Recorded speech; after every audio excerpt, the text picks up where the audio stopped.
Kiki reads bedtime stories. The Hobbit. Chapter 5, Riddles in the Dark.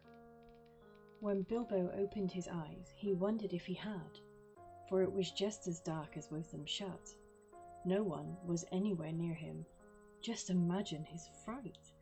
He could hear nothing, see nothing, and he could feel nothing except the stone of the floor.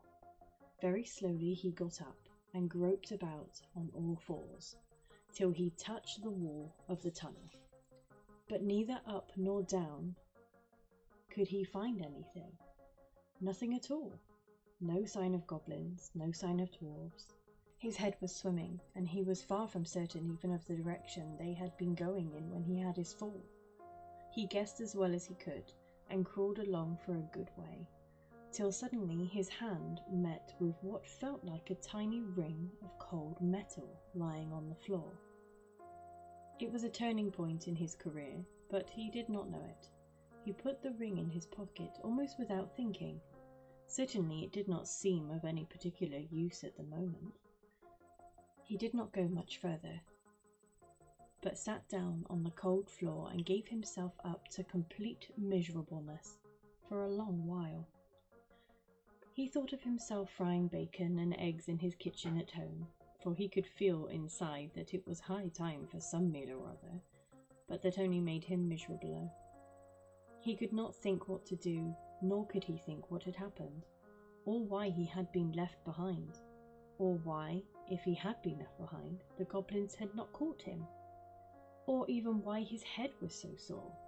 The truth was he had been lying quiet, out of sight and out of mind, in a very dark corner for a long while.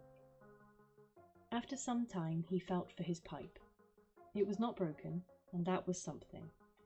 Then he felt for his pouch, and there was some tobacco in it, and that was something more. Then he felt for matches, and he could not find any at all, and that shattered his hopes completely.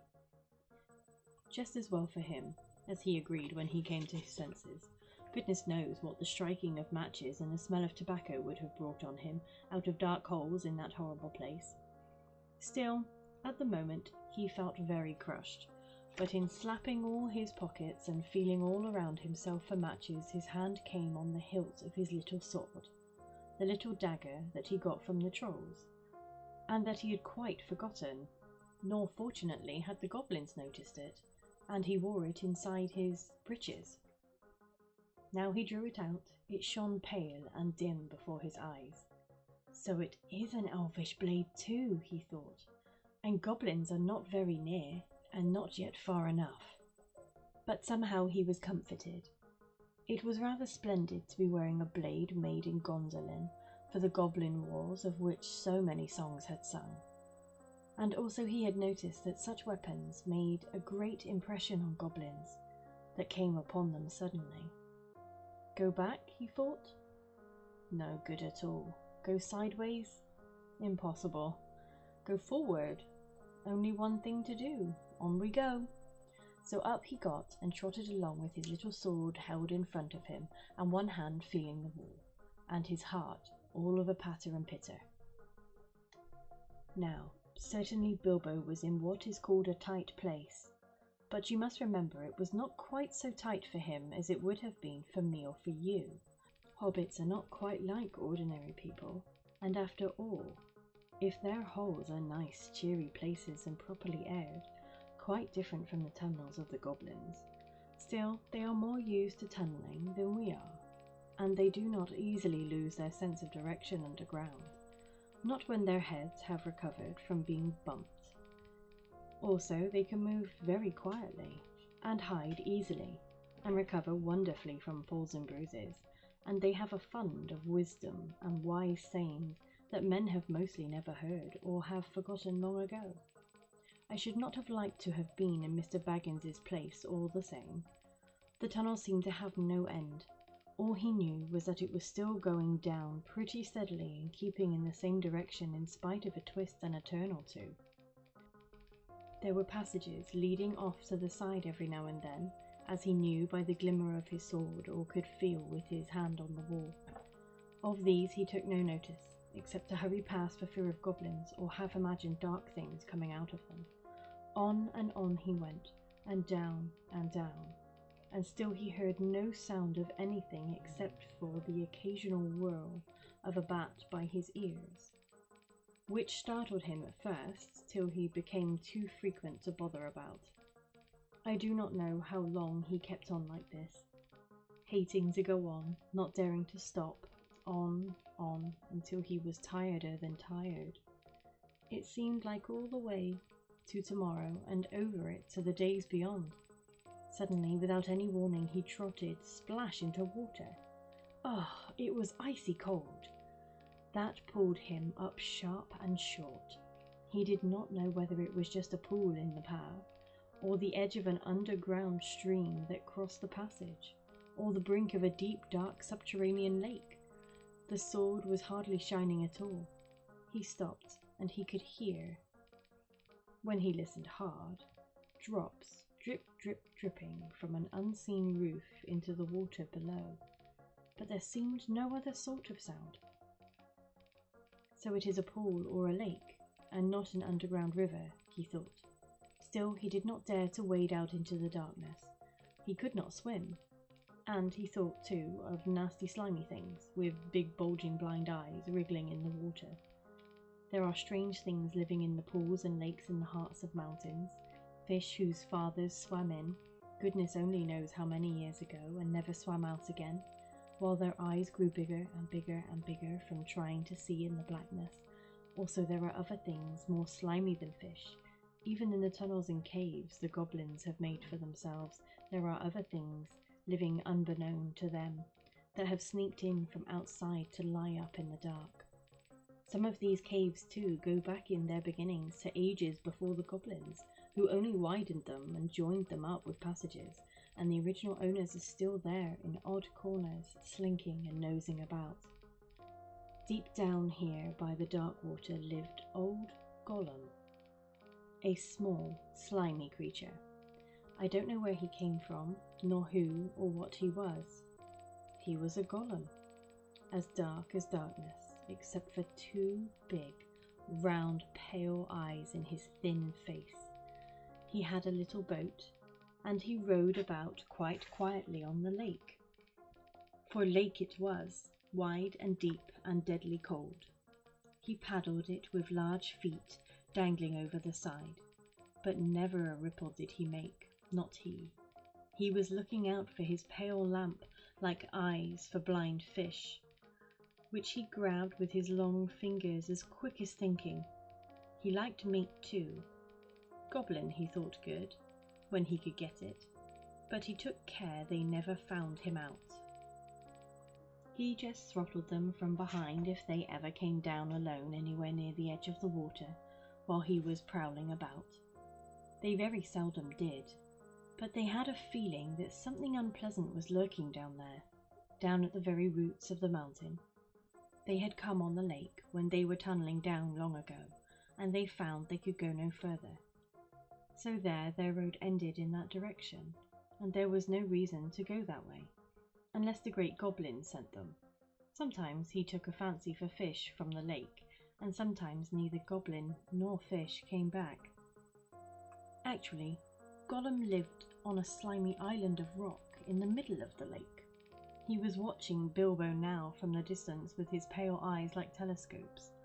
Bilbo could not see him, but he was wondering a lot about Bilbo, for he could see that he was no goblin at all. Gollum got into his boat and shot off from the island, while Bilbo was sitting on the brink altogether flummoxed, and at the end of his way and his wits.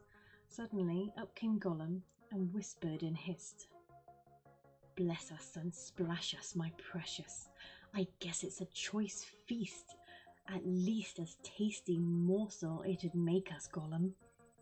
And when he said Gollum, he made a horrible swallowing noise in his throat. That is how he got his name, though he always called himself my precious. The Hobbit jumped nearly out of his skin when the hiss came in his ears, and he suddenly saw the pale eyes sticking out at him. "Who are you?" he said, thrusting his dagger in front of him. "What is he, my precious?" whispered Gollum, who always spoke to himself through never having anyone else to speak to. This is what he had come to find out, for he was not really very hungry at the moment, only curious. Otherwise he would have grabbed first and whispered afterwards. I am Mr. Bilbo Baggins. I have lost the dwarves and I have lost the wizard, and I don't know where I am, and I don't want to know. If only I can get away. What's he got in his hands said Gollum, looking at the sword, which he did not quite like. A sword? A blade which came out of Gondolin? Said Gollum, and became quite polite. Perhaps he sits here and chats with it a bitsy, my precious. It likes riddles. Perhaps it does it?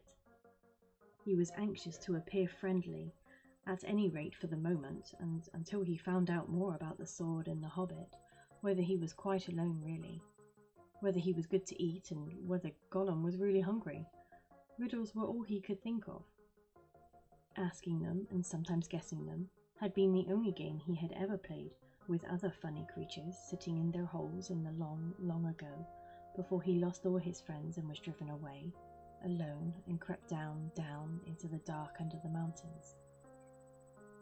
Very well, said Bilbo, who was anxious to agree, until he found out more about the creature, whether he was quite alone, whether he was fierce or hungry, or whether he was a friend of the goblins.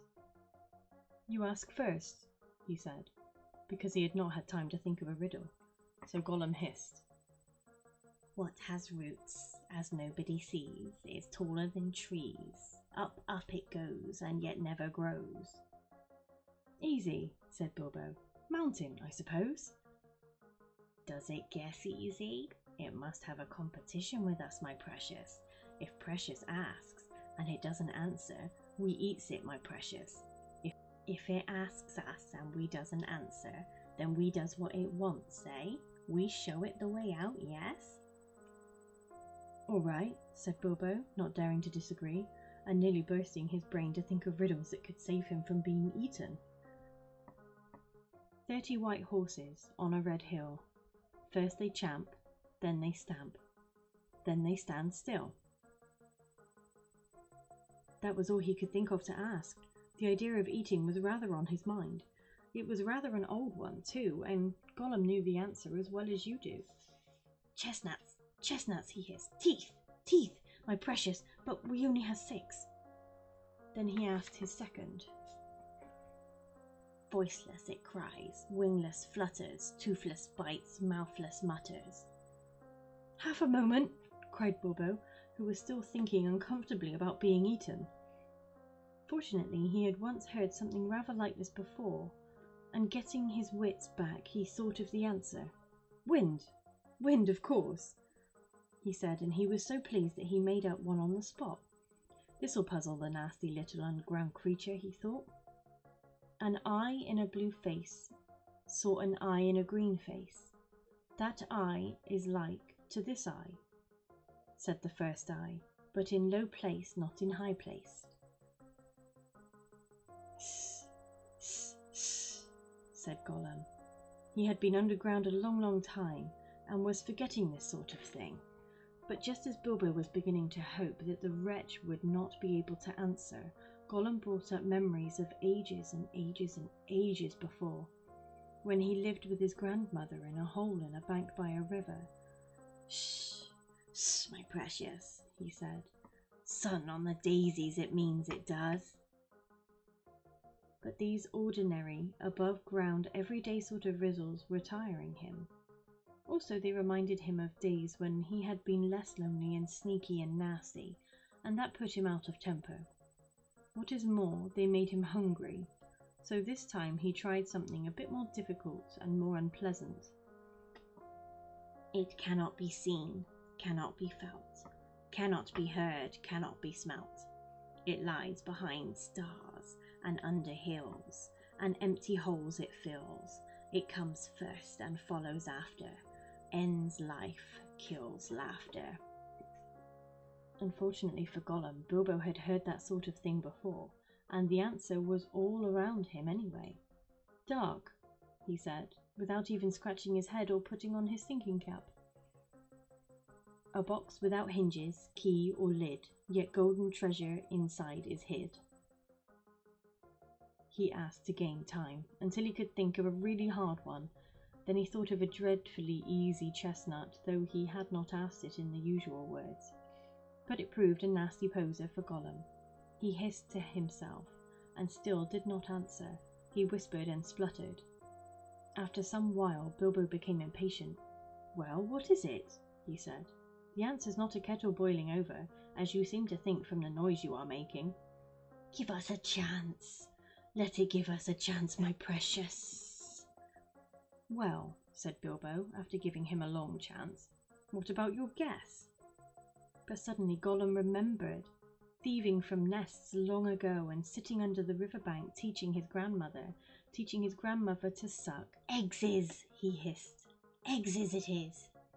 Then he asked, "Alive without breath, as cold as death, never thirsty, ever drinking, or in mail never clinking." He also, in his turn, thought this was a dreadfully easy one, but he was always thinking of the answer. But he could not remember anything better at the moment. He was so flustered by the egg question. All the same, it was a poser for poor Bilbo, who never had anything to do with the water if he could help it. I imagine you know the answer, of course, or can guess it as easy as winking, since you are sitting comfortably at home and have not the danger of being eaten to disturb your thinking. Bilbo sat and cleared his throat once or twice, but no answer came. After a while, Gollum began to hiss with pleasure to himself. "Is it nice, my precious? Is it juicy? Is it scrumptiously crunchable?" He began to peer at Bilbo out of the darkness. "Half a moment," said the Hobbit, shivering. "I gave you a good long chance just now." "It must make haste, haste," said Gollum, beginning to climb out of his boat onto the shore to get at Bilbo. But when he put his long webby foot in the water, a fish jumped out in fright and fell on Bilbo's toes. "Oh!" he said. "It is cold and clammy." And so he guessed. "Fish! Fish!" he cried. "It is fish!" Gollum was dreadfully disappointed, but Bilbo asked another riddle as quick as he ever could, so that Gollum had to get back into his boat and think. No legs lay on one leg. 2 legs sat near on 3 legs. 4 legs got some. It was not really the right time for this riddle, but Bilbo was in a hurry. Gollum might have had some trouble guessing it if he had asked it at another time. As it was, talking of fish, no legs was not so very difficult, and after the rest was easy. Fish on a little table, man at table, sitting on a stool, the cat has the bones. That, of course, is the answer, and Gollum soon gave it. Then he thought the time had come to ask something hard and horrible.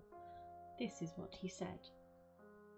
"This thing all things devours, birds, beasts, trees, flowers, gnaws iron, bites steel, grinds hard stones to meal, slays king, ruins town, and beats high mountain down."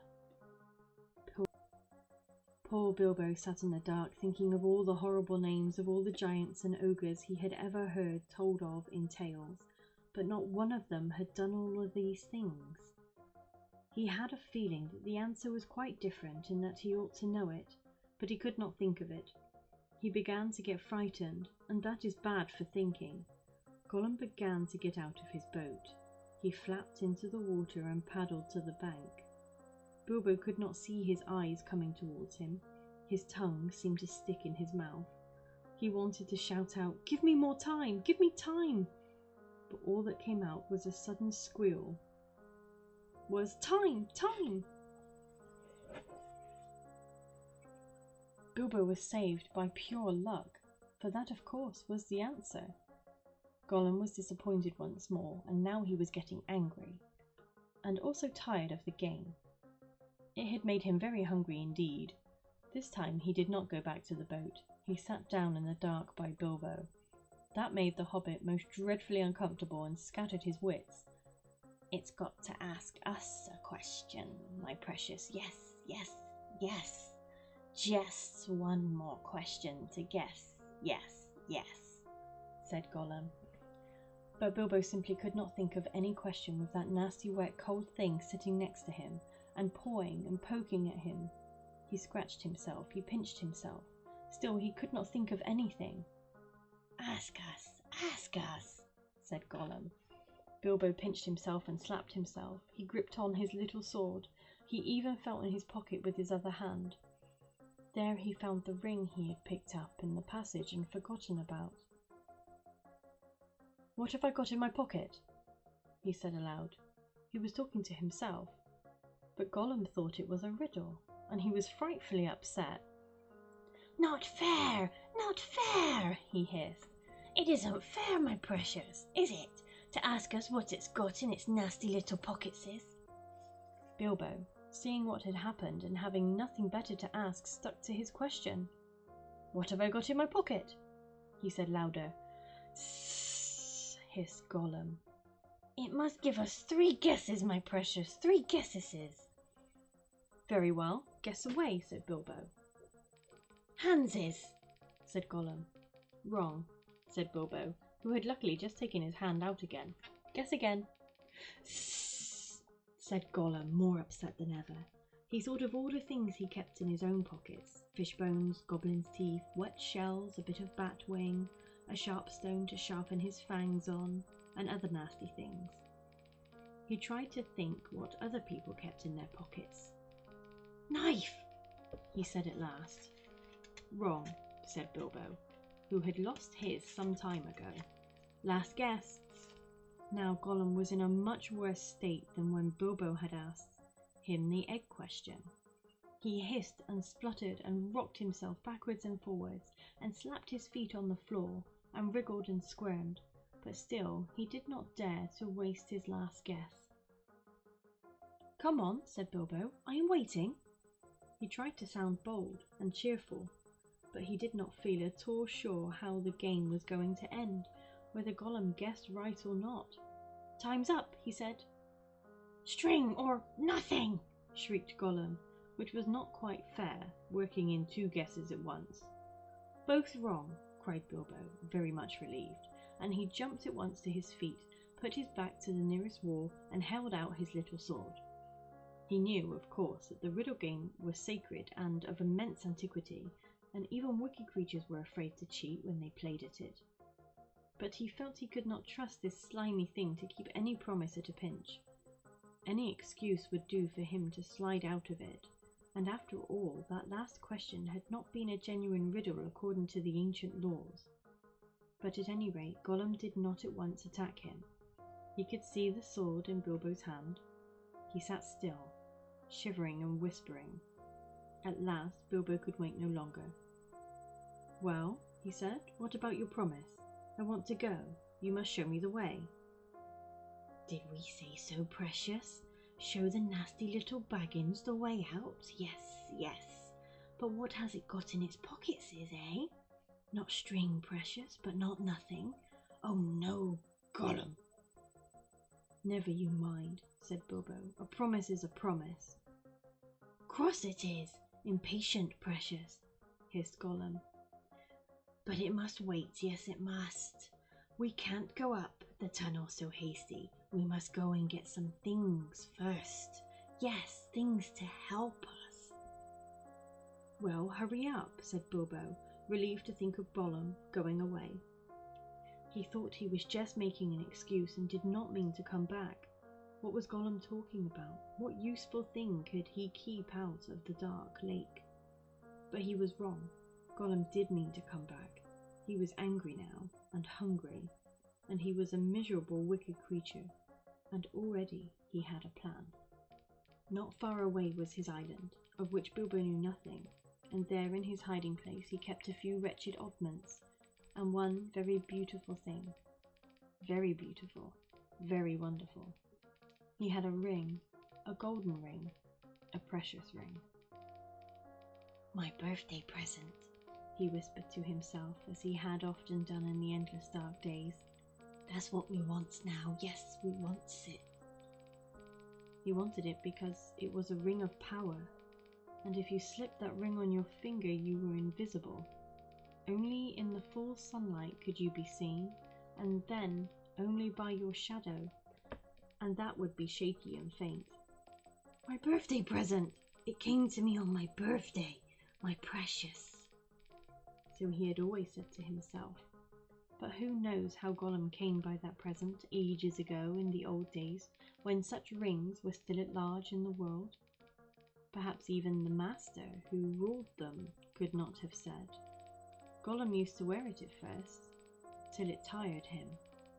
Then he kept it in a pouch next to his skin, till it galled him. And now, usually he hid it in a hole in the rock on his island, and was always going back to look at it. And still, sometimes he put it on, when he could not bear to be parted from it any longer, or when he was very, very hungry and tired of fish. Then he would creep along dark passages looking for stray goblins. He might even venture into places where the torches were lit, and made his eyes blink and smart, for he would be safe. Oh yes, quite safe. No one would see him, no one would notice him, till he had his fingers on their throat. Only a few hours ago he had worn it, and caught a small goblin imp. How it squeaked! He still had a bone or two left to gnaw, but he wanted something softer. Quite safe, yes, he whispered to himself. It won't see us, will it, my precious? No, it won't see us, and its nasty little sword will be useless. Yes, quite. That is what was in his wicked little mind, as he slipped suddenly from Bilbo's side and flapped back to his boat and went off into the dark. Bilbo thought he had heard the last of him. Still he waited a while, for he had no idea how to find his way out alone. Suddenly he heard a screech. It sent a shiver down his back. Gollum was cursing and wailing away in the gloom, not very far off by the sound of it. He was on his island, scrabbling here and there, searching and seeking in vain. Where is it? Where is it? Bilbo heard him crying. Lost it is! My precious, lost! Lost! Curse us and crush us, my precious is lost! What's the matter? Bilbo called. What have you lost? It mustn't ask us, said Gollum. Not its business, no, Gollum. It's lost. Gollum, Gollum, Gollum. Well, so am I, cried Bilbo, and I want to get unlost, and I won the game and you promised, so come along, come and let me out, and then go on with your looking. Utterly miserable as Gollum sounded, Bilbo could not find much pity in his heart, and he had a feeling that anything Gollum wanted so much could hardly be something good. Come along, he shouted. No, not yet, precious, Gollum answered. We must search for it, it's lost, Gollum. But you never guessed my last question, and you promised, said Bilbo. Never guessed, said Gollum. Then suddenly, out of the gloom came a sharp hiss. What has it got in its pockets, Sis? Tell us that. It must tell us first. As far as Bilbo knew, there was no particular reason why he should not tell. Gollum's mind had jumped to a guess quicker than his, naturally, for Gollum had brooded for ages on this one thing, and he was always afraid of it being stolen. But Bilbo was annoyed at the delay. After all, he had won the game pretty fairly at a horrible risk. Answers were to be guessed, not given, he said. But it wasn't a fair question, said Gollum. Not a riddle. Precious, no. Oh, well, if it's a matter of ordinary questions, Bilbo replied, then I asked one first. What have you lost? Tell me that. What has it got in its pockets, Sis? The sound came hissing, louder and sharper, and as he looked towards it, to his alarm, Bilbo now saw 2 small points of light peering at him. As suspicion grew in Gollum's mind, the light of his eyes burned with a pale flame. What have you lost? Bilbo persisted, but now the light in Gollum's eyes had become a green fire, and it was coming swiftly nearer. Gollum was in his boat again, paddling wildly back to the dark shore, and such a rage of loss and suspicion was in his heart that no sword had any more terror for him. Bilbo could not guess what had maddened the wretched creature, but he saw that all was up, and that Gollum meant to murder him at any rate. Just in time he turned and ran blindly back up the dark passage down which he had come, keeping close to the wall and feeling it with his left hand. "What has it got in its pockets?" He heard the loud hiss behind him, and the splash of Gollum leaping from his boat. "What have I wonder?" he said to himself, as he panted and stumbled along. He put his left hand in his pocket. The ring felt very cold as it quietly slipped on to his groping forefinger. The hiss was close behind him. He turned now and saw Gollum's eyes like small green lamps coming up the slope. Terrified, he tried to run faster, but suddenly he struck his toes on a snag in the floor and fell flat with his little sword under him. In a moment Gollum was on him. But before Bilbo could do anything, recover his breath, pick himself up, or wave his sword, Gollum passed by, taking no notice of him, cursing and whispering as he ran. What could it mean?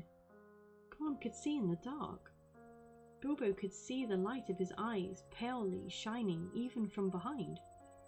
Painfully he got up and sheathed his sword, which was now glowing faintly again. Then, very cautiously, he followed. There seemed nothing else to do. It was no good crawling back down to Gollum's water. Perhaps if he followed him, Gollum might lead him to some way of escape without meaning to. "Curse it! Curse it! Curse it!" hissed Gollum. "Curse the Baggins! It's gone! What has it got in his pockets? Oh, we guess, my precious. He's found it. Yes, he must have. My birthday present." Bilbo pricked up his ears. He was at last beginning to guess himself. He hurried a little, getting as close as he dared behind Gollum, who was still going quite quickly, not looking back, but turning his head from side to side, as Bilbo could see from the faint glimmer of the walls. "My birthday present! Curse it! How did we lose it, my precious? Yes, that's it. When we came this way last, when we twisted that nasty young squeaker. That's it, curse it! It slipped from us. After all these ages and ages, it's gone, Gollum!" Suddenly, Gollum sat down and began to weep, a whistling and gurgling sound horrible to listen to. Bilbo halted and flattened himself against the tunnel wall. After a while, Gollum stopped weeping and began to talk. He seemed to be having an argument with himself. "It's no good going back there to search. No, we doesn't remember all the places we've visited, and it's no use. The Baggins has got it in his pockets. The nasty noser has found it, we says. We guesses, precious, only guesses. We can't know till we find the nasty creature and squeezes it. But it doesn't know what the present can do, does it? It'll just keep it in its pockets. It doesn't know, and it can't go far. It's lost itself, the nasty nosy thing. It doesn't know the way out. It said so." "It said so, yes, but it's tricksy. It doesn't say what it means. It won't say what it's got in its pockets. It knows a way in. It must know a way out, yes. It's off to the back door, that's it. The goblins will catch it then. It can't get that way, precious." Shh, Gollum. Goblins yes, but if it's got the present, our precious present, then goblins will get it, Gollum. They'll find it. They'll find out what it does. We shan't ever be safe again, never, Gollum. One of the goblins will put it on, and then no one will see him. He'll be there but not seen. Not even our clever eyes will notice him, and he'll come creepsy and tricksy and catch us, Gollum. Then let's stop talking, precious, and make haste. If the Baggins has gone that way, we must go quick and see.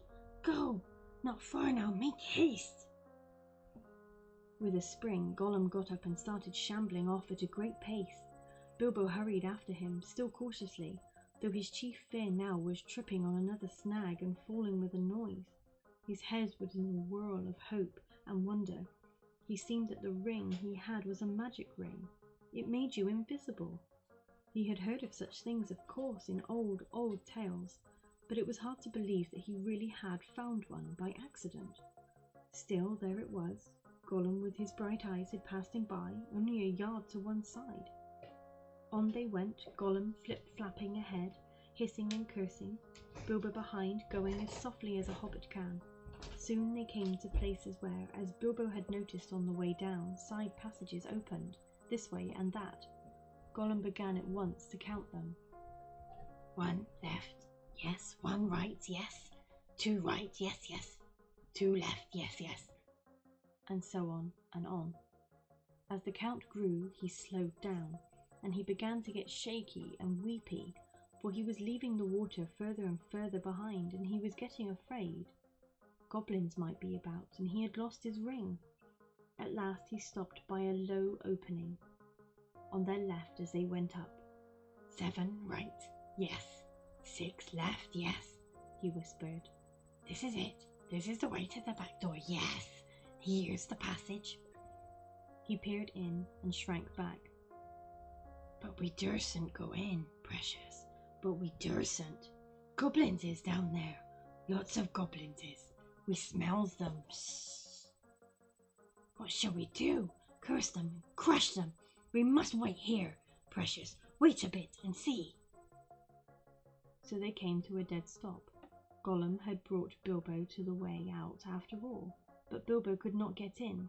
There was Gollum sitting humped up right in the opening, and his eyes gleamed cold in his head, as he swayed it from side to side between his knees. Bilbo crept away from the wall more quietly than a mouse, but Gollum stiffened at once and sniffed, and his eyes went green. He hissed softly but menacingly. He could not see the hobbit, but now he was on alert, and he had other senses that the darkness had sharpened, hearing and smell. He seemed to be crouched right down with his flat hands splayed on the floor, and his head thrust out, nose almost to the stone. Though he was only a black shadow in the gleam of his own eyes, Bilbo could see or feel that he was tense as a bowstring gathered for a spring. Bilbo almost stopped breathing and went stiff himself. He was desperate. He must get away, out of this horrible darkness while he had any strength left. He must fight.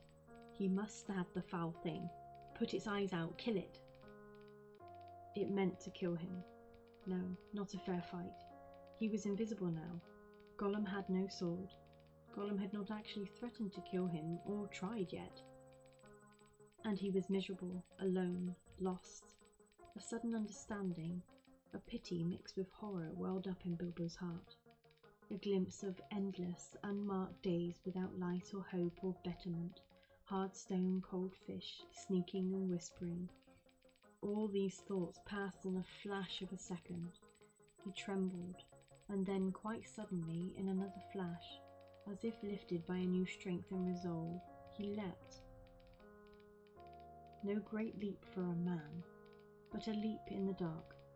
Straight over Gollum's head he jumped, 7 feet forward, and 3 in the air. Indeed, had he known it, he only just missed cracking his skull on the low arch of the passage. Gollum threw himself backwards and grabbed as the hobbit flew over him, but too late. His hands snapped on thin air, and Bilbo, falling fair on his sturdy feet, sped off down the new tunnel. He did not turn to see what Gollum was doing.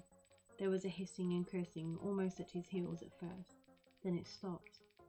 All at once there came a blood-curdling streak, filled with hatred and despair. Gollum was defeated. He dared go no further. He had lost his prey, and lost too the only thing he had ever cared for, his precious. The cry brought Bilbo's heart to his mouth, but he still held on. Now faint as an echo, but menacing, the voice came from behind. Thief! Thief! Thief! Baggins, we hates it! We hates it! We hates it forever! Then there was a silence, but that too seemed menacing to Bilbo. If goblins are so near that he smelt them, he thought, then they'll have heard his shrieking and cursing. Careful now, or this way will lead you to worse things. The passage was low and roughly made. It was not too difficult for the hobbit, except when, in spite of all care, he stubbed his poor toes again, several times on nasty jagged stones in the floor. A bit low for goblins, at least for the big ones, thought Bilbo, not knowing that even the big ones, the orcs of the mountains, go along at a great speed, stooping low with their hands almost on the ground. Soon the passage that had been sloping down began to go up again, and after a while it climbed steeply. That slowed Bilbo down, but at last the slope stopped. The passage turned a corner and dipped down again, and there at the bottom of a short incline he saw, filtering around another corner, a glimpse of light.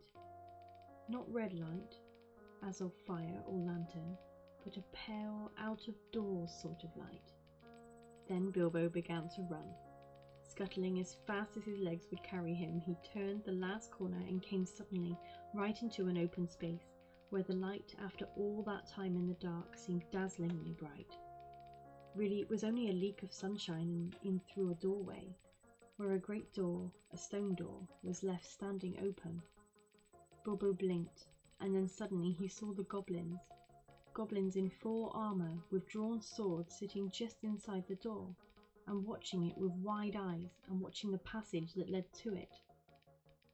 They were aroused, alert, ready for anything. They saw him sooner than he saw them. Yes, they saw him, whether it was an accident, or a last trick of the ring before it took a new master. It was not on his finger. With yells of delight the goblins rushed upon him. A pang of fear and loss, like an echo of Gollum's misery, smote Bilbo, and forgetting even to draw his sword, he stuck his hands into his pockets. And there was the ring still, in his left pocket, and it slipped on his finger. The goblins stopped short. They could not see a sign of him. He had vanished. They yelled twice as loud as before, but not so delightedly. "Where is it?" they cried. "Go back up the passage," some shouted. "This way," some yelled. "That way," others yelled. "Look out for the door," bellowed the captain. Whistles blew, armour clashed, swords rattled, goblins cursed and swore and ran hither and thither, falling over one another and getting very angry. There was a terrible outcry to do, and a disturbance. Bilbo was dreadfully frightened, but he had the sense to understand that what had happened had to sneak behind a big barrel which held drink for the goblin guards, and so get out of the way and avoid being bumped into, trampled to death, or caught by feel. "I must get to the door, I must get to the door," he kept on saying to himself, but it was a long time before he ventured to try. Then it was like a horrible game of blind man's bluff. The place was full of goblins running about, and the poor little hobbit dodged this way and that, was knocked over by a goblin who could not make out what he had bumped into, scrambled away on all fours, slipped between the legs of the captain just in time, got up and ran for the door. It was still ajar, but a goblin had pushed it nearly to. Bilbo struggled, but he could not move it. He tried to squeeze through the crack. He squeezed and squeezed, and he stuck. It was awful. His buttons had got wedged on the edge of the door and the doorpost. He could see outside into the open air. There were a few steps running down into a narrow valley between tall mountains. The sun came out from behind a cloud and shone bright on the outside of the door, but he could not get through. Suddenly, one of the goblins inside shouted, "There is a shadow by the door! Something is outside!" Bilbo's heart jumped into his mouth. He gave a terrific squirm. Buttons burst off in all directions. He was through, with a torn coat and waistcoat, leaping down the steps like a goat, while bewildered goblins were still picking up his nice brass buttons on the doorstep. Of course, they soon came down after him, hooting and hallooing and hunting among the trees. But they don't like the sun. It makes their legs wobble and their heads giddy. They could not find Bilbo with the ring on, slipping in and out of the shadows of the trees, running quick and quiet, and keeping out of the sun. So soon they went back, grumbling and cursing the guard door. Bilbo had escaped. End of chapter 5.